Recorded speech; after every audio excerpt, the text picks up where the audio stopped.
Hey guys, welcome back to my suffering.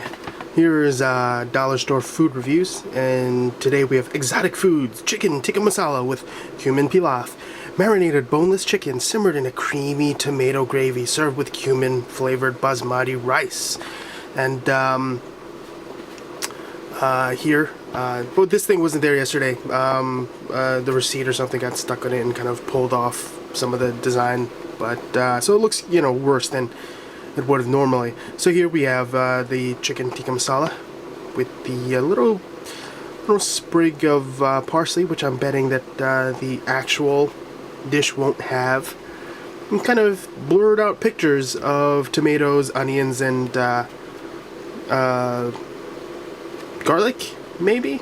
I don't know. To give you an idea that everything included in this may vaguely taste like that, but it is not really that. Actually, these are like off apples and horse testicles?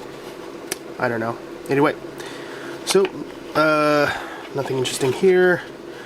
Expire date in a full year, 2014.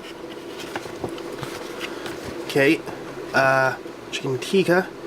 The as with this brand, Exotic Foods, it's actually really impressive that their nutrition facts keeps all of their the amount of total fat as well as sodium well under the halfway mark for a meal. So it's actually not as nutritious. I mean, more nutritious than you would expect. Most microwave meals, these numbers are in the mid-range category. Total fat usually around 30 to 50.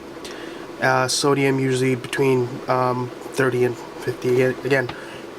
Although I have seen some dishes where the total fat and sodium both go into the high double digits. We're talking 75, 80, which is just astounding, especially because typically these meals are only several ounces. This particular one, 7 ounces.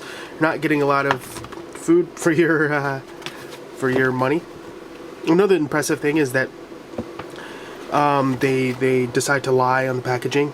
They don't have as many preservatives and bizarrely named things like triol polyphosphorate, glutamate. They'll just have a couple of them. There's sodium phosphate here. There's locust bean gum, which sounds, don't know how it sounds. There's guar gum and carrageenan and potassium sorbate. So some colors, butter and cumin seeds, salt, whatever.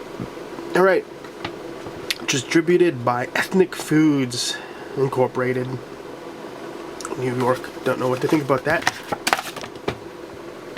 So, as with all of my reviews here, pre-warmed up, I cut the slits. And let's see what it looks like. Getting my garbage bag ready. Toxic. Now, the last thing that I bought here, vegetable something or other, actually wasn't too bad, so didn't have too much bad things to say about it. As a result, the review for the last exotic foods that I had was pretty sparse. Let's see if they can keep this up. There you can see the wonderful texture of the chicken tikka masala. It's almost like looking at the craters of Mars. As the sun dawns, the sun heats up Mars' surface to over 1 billion degrees. Right? So I'm going to mix everything in. Actually, you know what? I'm going to taste a little bit of the basmati rice on its own before we're mixing in all the flavors. Let's see. Just like the last one, it's got a slimy texture. Definitely not the type of rice that you would get in an Asian restaurant, for example, where it's like kind of like a firm rice, and certainly not the type that you get in an American restaurant either, where they're firm and separated. So Let's get a piece of chicken, some sauce, a little bit of rice. Here comes the airplane. Choo choo.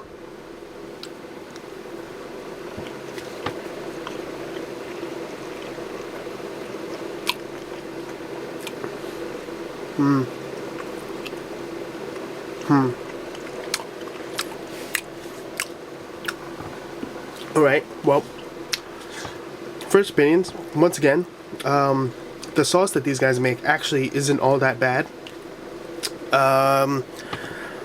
However, the chicken is kind of springy.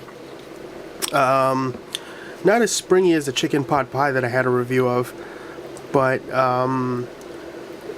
it doesn't really feel like there's the normal chickeny texture to it. So I'm not sure what they've done to the chicken. Perhaps mechanically separate it.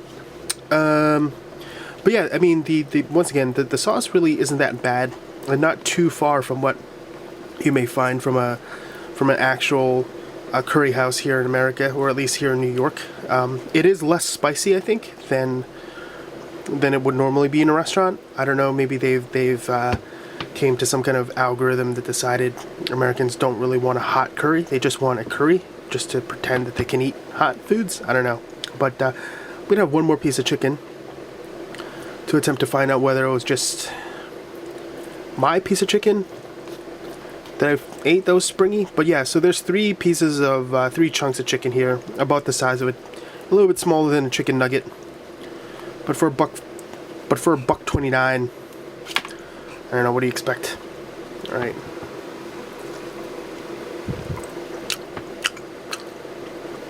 Alright.